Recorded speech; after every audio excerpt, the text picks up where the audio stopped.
నా స్టైల్‌లో బిస్మిలాబాద్ సింపుల్‌గా, టేస్టీగా ఎలా చేసుకోవాలో చూపిస్తాను. చిన్న పిల్లల దగ్గర నుంచి పెద్దవాళ్ళ వరకు చాలా ఇష్టంగా తినేస్తారండి. ఒక్కసారి చేసి పెడితే మళ్ళీ మళ్ళీ అడుగుతారు. ఫస్ట్ క్వాంటిటీ వచ్చేసి హాఫ్ గ్లాస్ రైస్‌కి పావు గ్లాస్ ఎర్ర కందిపప్పు, పావు గ్లాసు పెసరపప్పు ఒక 2-3 టైమ్స్ వాష్ చేసేసి ఒక 2 అవర్స్ అన్నా సోక్ చేసుకోవాలి. ఇప్పుడు కుక్కర్‌లో మనం ఒక గ్లాస్ రైస్‌కి 4 గ్లాసెస్ ఆఫ్ వాటర్ వేసేసి ఇందులోనే పసుపు, ఉప్పు, కొంచెం ఆయిల్ కూడా వేసేసి ఒక 4 విజిల్స్ అయితే రావాలి.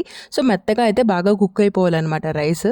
ఇప్పుడు ఒక ప్యాన్‌లో పోపు వేసుకొని అందులోనే ఆనియన్, పచ్చిమిర్చి, కరివేపాకు కూడా వేసి ఒకసారి మొత్తం ఫ్రై అయిపోయిన తర్వాత టమాటా అయితే సగం చాలండి. ఎక్కువ వేస్తే పుల్లగా అయిపోతుంది. ఎందుకంటే ఆల్రెడీ మనం చింతపండు జ్యూస్ కూడా యూజ్ చేస్తాం కాబట్టి అవన్నీ కొంచెం ఫ్రై అయిపోయిన తర్వాత ఇంగువ కూడా వేసి ఒకసారి అలా మిక్స్ చేసేసుకొని ఇప్పుడు ఆల్రెడీ నేను 50% కుక్ చేసుకున్న వెజిటబుల్స్ అయితే వేస్తున్నాను. ఇక్కడ మీకు నచ్చిన వెజిటబుల్స్ ఏవైనా వేసుకొని అందులోనే పసుపు, కారం, ధనియాల పొడి మీ టేస్ట్‌కి తగ్గట్టు వేసుకొని అంతా ఒకసారి మిక్స్ చేసేసుకొని ఇప్పుడు చింతపండు జ్యూస్ కూడా వేసేసుకోవాలి. ఒక నిమ్మకాయ సైజ్ ఎంత చింతపండు జ్యూస్ తీసుకుంటే చాలు.